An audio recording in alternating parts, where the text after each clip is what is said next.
So my question is how this relates to death and your online presence. What happens now? I die. What happens to everything that I've put out there? But like, who owns that? I mean, it is interesting because on some social media sites, you're actually giving away your rights of your images, right? So not all of them, but on some of them, you do give away that right. So the ethical issues come in when we're not replicating a public figure.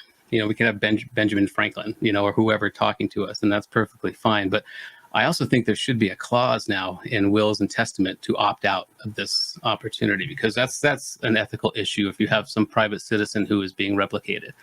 And there's issues where if nobody knows he's dead yet, that they could, steal his identity for a while, his or hers.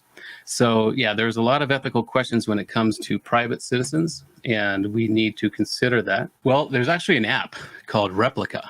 And it is doing exactly what you were talking about, in that it was actually created by a woman who lost her partner to a fatal accident. She plugged in all of the texts and emails and things that she had gotten from him and into an AI, and it was able to really replicate him, which is why it's called Replica. It replicated him and became a companion, because it would respond to her in his voice, in the kinds of inflections and things that he would say.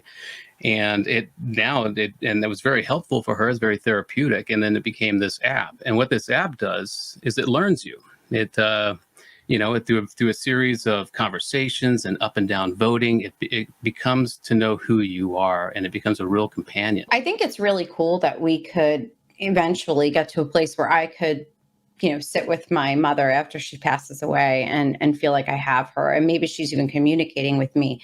And, I know that that's what this app is working on in a different sense, but like, my question then is, how do I interact? I'm the living person. It's not my mother, right? I know it's not my mother. Now, how am I supposed to interact with this pseudo mom? And what am I supposed to, do I still get mad at her? Do I still, do I get mad at the stuff the AI came up with? And, do I still tell her things in the same way, knowing, because at the bottom of my heart, I know that this is not really her. An AI that learns you so well and can be a companion and doesn't come with a lot of the biochemical tethers that humans do, and our fear-based instincts that we've evolved over millennia and all our genetic memory. It doesn't have that.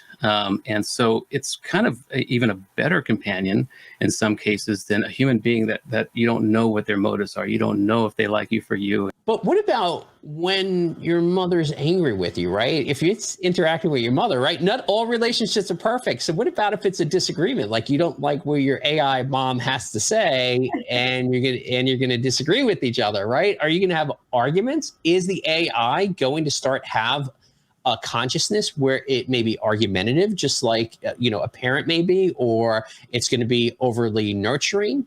Mm-hmm. And I personally believe that it's not that consciousness is the gold here, not these biochemical algorithms that we carried around in.